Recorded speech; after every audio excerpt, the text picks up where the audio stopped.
सादर नमस्कार। मैं सत्यनारायण अनंत। मेरे किसी प्यारे मित्र ने पूछा है कि मेरा लड़का बुरे संगत का शिकार हो चुका है, दुर्व्यसन का शिकार हो चुका है, इसे किस तरह सुधारें। घर के सभी लोग परेशान रहते हैं, मैं भी परेशान रहता हूँ, तो क्या सब कुछ सही मान लिया जाए, सुधारा ही न जाए? मित्र, निवेदन पूर्वक मेरी बात सुने। मान लेने की जरूरत नहीं है, वास्तव में सब कुछ सही ही है। आप अपने बच्चे के सुधार के लिए वो सारा कुछ कर रहे हैं जो आपके तरीके से, जो आपके नज़रिए से पूरी तरह से सही है। आपके बच्चे में जो हो रहा है वह उसके कर्म के अनुसार, ईश्वर की विधि के हिसाब से, खुदा की विधि के हिसाब से पूरी तरह से सही हो रहा है। एक तरफ जो उसके अंदर हो रहा है वह सही हो रहा है, और दूसरी तरफ आपके अंदर हो रहा है कि वैसा होना आपको पसंद नहीं आ रहा है। मित्र, इसी में लीला है ईश्वर की। अगर आपको पसंद नहीं है उसका वैसा होना, तो मैं नहीं कह रहा हूँ कि आप पसंद कर लीजिए, स्वीकार कर लीजिए, उसे समझाना ही छोड़ दीजिए, उसे सुधारना ही छोड़ दीजिए। बात इस पर नहीं है, सही मानने की पूरी बात इस पर है कि जो आप चाहते हैं आपके बच्चे में सुधार हो, पूरी तरीके से इच्छा सही है।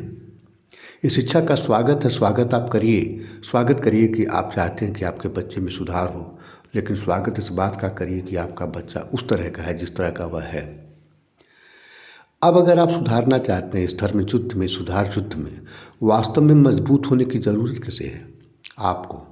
आप जितनी अधिक मात्रा में मजबूत होंगे उतनी अधिक मात्रा में ही आप अपने मिशन में सफल होंगे, आप अपने बच्चे के सुधार में सफल होंगे। और किसी भी प्रकार के मानसिक परिवर्तन के लिए, किसी में कोई परिवर्तन लाने के लिए खुद मन से मजबूत होना पड़ता है, खुद आत्मबल से मजबूत होना पड़ता है। मित्रों, यदि आपके अंदर बौखलाहट, क्रोध, निराशा, द्वेष, नफरत, विषाद, तनाव इत्यादि बातें हैं तो फिर आप कमज़ोर हैं, आप मजबूत कहाँ हैं? आप चाहते हैं कि बच्चे में परिवर्तन हो, तो इन सब चीज़ों से ऊपर उठिए। इन सब चीज़ों से ऊपर उठना भी नहीं है, उठने का उपाय है। उठने का उपाय बस यही है कि जो आपके साथ हो रहा है, जो आपका बच्चा कर रहा है, जैसा आपका बच्चा कर रहा है, उसे भी आप पूरी तरह से सही मानिए, परंतु उसे सुधारने के लिए जितने जितने उपाय आ रहे हैं आपके अंदर, अथवा सुधारना जो आप चाहते हैं, इसको भी कहीं से गलत मत मानिए, पूरी तरह सही मानिए कि हाँ, मेरे अंदर जो विचार आता है उस विचार को मैं सफल करके रहूँगा और मैं इसे सुधार करके रहूँगा।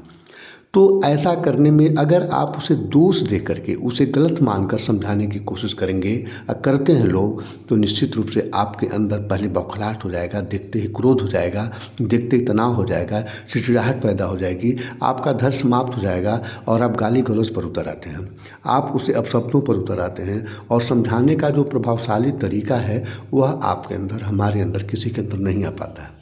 मित्रों, समझाने का जो सबसे प्रभावशाली तरीका होता है, किसी के अंदर परिवर्तन लाने का जो सबसे प्रभावशाली तरीका है, बस यही है कि सामने वाले को हम सही तो माने, चूँकि वास्तव में अपने कर्म के हिसाब से ईश्वर खुदा गाड की जो संचालन विधि है, जो विधि है, कर्म विधान है, विधि विधान है, उसके हिसाब से हर एक के साथ वही हो रहा है जिस चीज़ का वह पात्र है।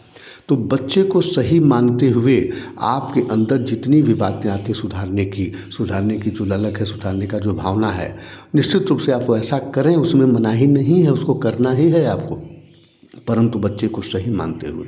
जब आप सही मानेंगे तो आपके अंदर का जो आत्मबल है, जो मानसिक बल है, वह किसी भी प्रकार के विकार का शिकार नहीं होगा। जब आपके अंदर विकार नहीं रहेगा, जब आपके अंदर चिड़चिड़ाहट, बेचैनी, क्रोध, तनाव, विषाद नहीं होगा, तो आप बहुत खाली मन से, बड़े ही सुंदर मन से, निर्भर मन से और बड़े प्रभावशाली मन से अपनी बात प्रस्तुत कर सकेंगे, तर्क प्रस्तुत करेंगे, सुंदर सुंदर बातें प्रस्तुत करेंगे और इसका बहुत ही चमत्कार आपको मिलेगा। आप ऐसा करें, ऐसा करके देखें, इसे जिएँ, निश्चित रूप से आपको लाभ होगा। मेरी सभी शुभकामनाएँ, मेरा निवेदन आपके साथ है। मेरे मित्र, सादर नमस्कार सभी को।